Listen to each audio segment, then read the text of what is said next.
नमस्कार मित्रों, पिछले वीडियो में हमने देखा था कि कैसे महाराष्ट्र सरकार कोरोना की इस महामारी को बहुत ही लापरवाही से टैकल कर रही है और कैसे शिवसेना एमएलसी की सीट के लिए अपने पूरी एड़ी चोटी का जोर लगा रही है। तो इस वीडियो में हम डिस्कस करेंगे कि क्यों शिवसेना एड़ी चोटी का जोर लगा रही है इस एमएलसी सीट के लिए, क्या होता है एमएलसी सीट और क्यों बीजेपी बहुत बड़ी गलती करने जा रही है जो इन्हें बहुत भारी पड़ सकती है और शायद यही बीजेपी का इंडिया में डाउनफॉल भी हो सकता है। तो इस वीडियो में हम कॉन्स्टिट्यूशन के पूरे आर्टिकल्स जो इस टॉपिक से रिलेटेड है वो भी देखेंगे, तो जरूर देखिएगा ये एनालिसिस लास्ट तक। और अगर आपने मेरा चैनल अभी तक सब्सक्राइब नहीं किया है तो सबसे पहले सब्सक्राइब कर ले और बेल आइकन प्रेस करना बिल्कुल मत भूलिएगा।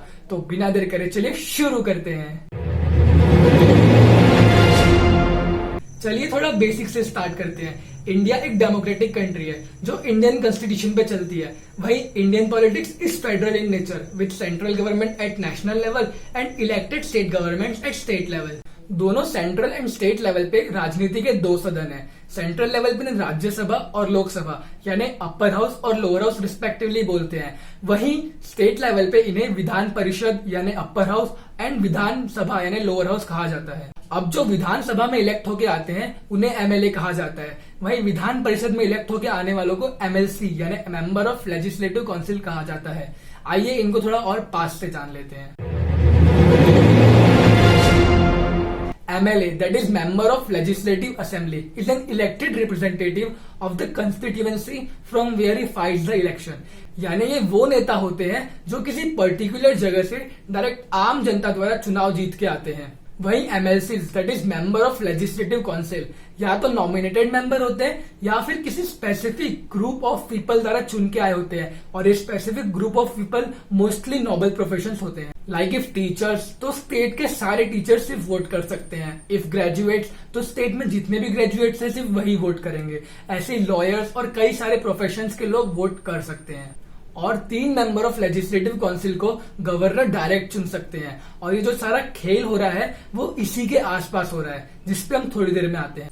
एमएलए का काम होता है अपने कंस्टिट्यूएंसी वाले एरिया का डेवलपमेंट करना एंड राज्यसभा में बिल्स प्रपोज करना। वही एमएलसी का मेन फंक्शन होता है कि वो जो ये बिल्स प्रपोज होते हैं उनको स्टडी करके इन्हें फाइनल पास करते हैं। एग्जैक्टली वैसे ही जैसे सेंटर में राज्यसभा एंड लोकसभा फंक्शन करती है। बट अगर एमएलए एमएलसी का काम बस यही सब है तो उद्धव ठाकरे को क्यों एमएलसी की सीट चाहिए? वो तो खुद ही राज्य के चीफ मिनिस्टर है। चलिए आइए जानते हैं। इंडियन पॉलिटिक्स के रूल के हिसाब से अगर किसी भी इंडियन सिटीजन को कोई स्टेट का चीफ मिनिस्टर बनना है तो उन्हें पहले विधानसभा या फिर विधान परिषद का एक मेंबर होना जरूरी है। हम ये बोल सकते हैं कि चीफ मिनिस्टर बनने के लिए बेसिक एलिजिबिलिटी क्राइटेरिया ही है। लेकिन उद्धव ठाकरे तो ना एमएलए है ना एमएलसी, तो ये कैसे महाराष्ट्र के चीफ मिनिस्टर बन गए? Then here comes the 6 month rule. In Indian political system, a person can be appointed to the post of chief minister or the prime minister, even if he or she is not an elected MP or MLA. लेकिन एक शर्त पे कि अगले 6 महीने के अंदर उनको either of the house का मेंबर बनना ही पड़ेगा। और अगर ऐसा वो पर्सन जो इस केस में उद्धव ठाकरे हैं अगर ऐसा नहीं कर पाते हैं तो इंडियन कॉन्स्टिट्यूशन के आर्टिकल 164 के 4th पैरा जिसमें लिखा है कि a minister who for any period of 6 consecutive months is not the member of legislature of the state shall at the expiration of the period cease to be a minister। यानी उन्हें forcefully CM की इस post से resignation देना ही होगा। तो उद्धव जी ने महाराष्ट्र के चीफ मिनिस्टर की शपथ 28 नवंबर को ली थी। यानी उसके हिसाब से 27 मई को ये 6 months का टेन्योर खत्म हो रहा है। तो बस यही कारण है कि क्यों उद्धव ठाकरे और सारे शिवसेना के नेता बस इस एक एमएलसी के सीट के लिए अपनी पूरी एड़ी चोटी का जोर लगा रहे हैं। लेकिन फिर इसका सोल्यूशन क्या है, आइए देखते हैं।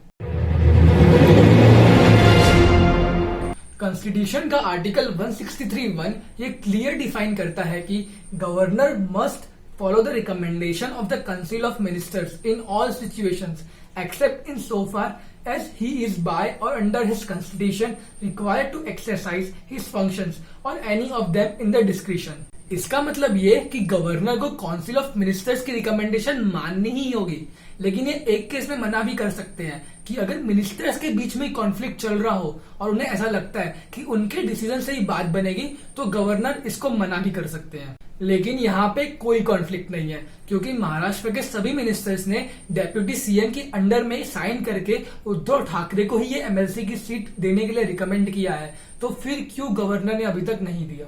अब इसके बाद कॉन्स्टिट्यूशन में ही गवर्नर्स डिस्क्रिप्शन की कंडीशन दी गई है। आर्टिकल 371 में गवर्नर को स्पेशल प्रोविजन दिया है with respect to the state of Maharashtra and Gujarat, यानी गवर्नर यहाँ पे अपना डिस्क्रिप्शन पावर यूज कर सकते हैं। लेकिन क्या ये पावर यहाँ पे यूज करना सही होगा? आर्टिकल 171 का 5th पैरा गवर्नर को ये अधिकार देता है कि वो डायरेक्टली भी किसी पर्सन को नॉमिनेट कर सकते हैं अगर वो literature, science, art, cooperative management and social service के बैकग्राउंड से है। लेकिन तब भी गवर्नर ने अभी तक इस सीट किसी को नॉमिनेट क्यों नहीं की? अरे भाई रुकिए, अभी वीडियो खत्म नहीं हुआ है। अब इसमें एंट्री होती है बीजेपी की बीच में, लेकिन हीरो वाली नहीं, विलन वाली। एज पर द शेड्यूल मार्च के लास्ट वीक या फिर अप्रैल के फर्स्ट वीक में इलेक्शंस होने थे, लेकिन तभी आ गया बीच में ये कोरोना। और क्योंकि ये एक बड़ी महामारी है इसलिए इलेक्शन कमीशन ने इस इलेक्शन को पोस्टपोन कर दिया कि भाई एक बार लॉकडाउन खत्म हो जाने दो फिर करा लेंगे इलेक्शंस। लेकिन अब ये कोरोना खत्म होने का नाम ही नहीं ले रहा और लॉकडाउन भी बढ़ते जा रहा है। तो फिर शिवसेना को भी चिंता होने लगी कि क्या होगा। इसलिए शिवसेना के सभी मंत्री गवर्नर के पास गए कि जो गवर्नर की एक रिजर्व सीट होती है वो उद्धव ठाकरे को दे दी जाए। लेकिन महाराष्ट्र के गवर्नर यानी भगत सिंह जी कोश्यारी, जो उत्तराखंड से एक सीनियर बीजेपी लीडर है एंड अभी महाराष्ट्र में एज अ गवर्नर सर्व कर रहे हैं, इनिशियली तो भगत सिंह जी भी कोऑपरेट नहीं कर रहे थे क्योंकि जो सीट वो उद्धव ठाकरे को इजीली दे सकते थे उसके लिए उन्होंने काफी टाइम तक तो रिप्लाई ही नहीं किया। तो इसके पूरे चांसेस है कि सेंटर में कुछ और ही प्लान चल रहा है। एंड शिवसेना के बहुत सारे मिनिस्टर्स ने भी ऐसा कहा है कि सेंट्रल गवर्नमेंट यानी बीजेपी भी चाहती है कि महाराष्ट्र की गवर्नमेंट अनस्टेबल हो जाए। मेरे ओपिनियन में गवर्नर को भी स्टेट गवर्नमेंट के साथ कोऑपरेट करना चाहिए था क्योंकि ऐसे बुरे वक्त में अगर गवर्नमेंट अनस्टेबल हो जाती है तो इसका स्टेट पे बहुत बुरा असर पड़ सकता है। और इसी के कारण ही हम देख सकते हैं कि शिवसेना सरकार कोरोना से ज्यादा अपने इस एमएलसी के सीट की चिंता कर रही है, लेकिन तभी एक उम्मीद की किरण नजर आती है। रिपोर्ट्स के मुताबिक 30 अप्रैल की शाम को उद्धव ठाकरे ने मोदी जी से फोन पे बात की, जिसके अगले ही दिन सुबह वो गवर्नर से भी मिले जहां उनकी 20 मिनट तक मीटिंग चली।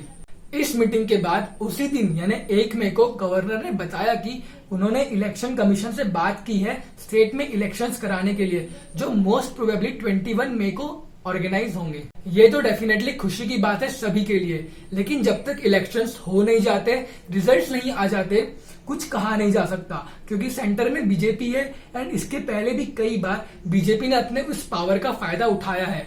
रिसेंटली हमने मध्य प्रदेश में भी देखा था। मेरे ओपिनियन में बीजेपी को इस मैटर में गलती से भी कुछ नहीं करना चाहिए क्योंकि महाराष्ट्र एक बड़ा, पावरफुल एंड इन्फ्लुएंशियल स्टेट है पूरे देश में। लेकिन अगर ऐसा होता है तो यहाँ साफ समझ में आ रहा है कि एक ऑलरेडी प्लान्ड इंसिडेंट था जिससे बीजेपी के नेशन वाइड इमेज पे एक बहुत बड़ा धब्बा लगेगा एंड बीजेपी को ये फ्यूचर में बहुत भारी भी पड़ सकता है। उम्मीद है आपको ये एनालिसिस पसंद आई होगी। अगर आप चाहते हैं कि मैं किसी स्पेसिफिक टॉपिक पे एनालिसिस बनाऊं तो जरूर मुझे कमेंट सेक्शन में लिख कर बताएं। इस वीडियो को लाइक करके अपने हर सोशल मीडिया प्लेटफॉर्म पर जरूर शेयर करें और अगर आप चाहें तो इस वीडियो की लिंक को अपने स्टेटस में डाल के अपने ओपिनियंस लिख के बाकी लोगों को भी अवेयर करें। ऐसे ही और वीडियोस देखते रहने के लिए मेरे चैनल को जरूर सब्सक्राइब करें और अगर आपको मेरा कंटेंट पसंद आता है तो बाकी लोगों को भी इस चैनल से जरूर अवेयर करें। तो मिलते हैं अगले वीडियो में, तब तक के लिए आप घर पर रहें, स्वस्थ रहें, मस्त रहें। नमस्कार।